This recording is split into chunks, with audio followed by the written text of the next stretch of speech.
I'm hoping that, that we all grow up, like hip hop is not 15 anymore. Like people have kids now. So I'm, waiting for the men in the industry to maybe catch up with their age, because they not little boys. They grown-ass men, many of them in their 40s, going on looking at 50, who've been in this industry for a long time.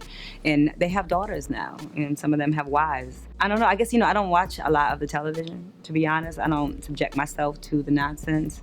I'm an adult, you know what I mean? When I watch television shows, I'm not watching a bunch of music videos where women dance around and pose. I do realize stripper culture exists, that's real. And I don't demonize strippers, but sex sells everything. It sells our cars, it sells our food, it sells our soda pop. I don't think it's a system of, it's systematic of hip hop. I think it's a societal issue that it's definitely a reflection of what exists on the world, that we have, women being raped, I think it's every 10 seconds in this country. 1 out of 3 women have been molested by an uncle or someone in their family. And so because we have this disgusting way that women are portrayed in general, it's not just, we always want to look at other countries, want to look at Muslim sisters who got the hijab. You always want to diss all the other cultures, but American culture is a rape culture, is a violent culture, and so I'm not surprised that, some of the artists are using symbolism that goes with rape culture, gang banging, all these things that we promote in this country. Somehow it ends up in a music video. I'm just not having that conversation, because I know why it exists, because that really happens. And so we have to get men involved. Men have to become womanists and feminists. Men have to love women better. That's why Black Women Rock exists. That's why the women come, Yazra and Joy and Imani and Reese and, all of us who have done the show over and over again, we love coming together. I have an all-woman production team. I let men pick up stuff. But for the most part, it's us running shit. And we love each other, And like these reality shows, especially as a woman of color in particular, like the reality shows that are on that I don't watch, but I know about because people, you don't know what's happening with, like, I don't want any housewives, anything talking about a housewife. Like, I'm not doing that. I'm not paying attention. With the whole thing is about the Black women fighting over some man with his money. It's not.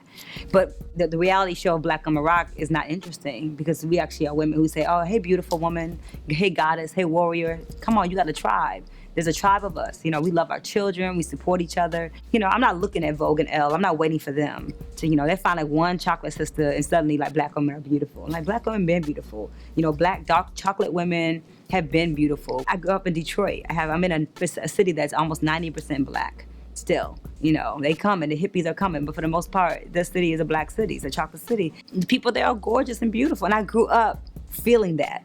I grew up around Black institution builders. We have the biggest museum of African American history in the country. Coleman A. Young was my mayor. He was a radical mayor that a lot of folks didn't like, but he, desegregated the firehouses there and the police departments because I came up with that kind of a nationalistic feel, very self-confident, very, very much rooted in my Blackness, unapologetically Black, and love myself.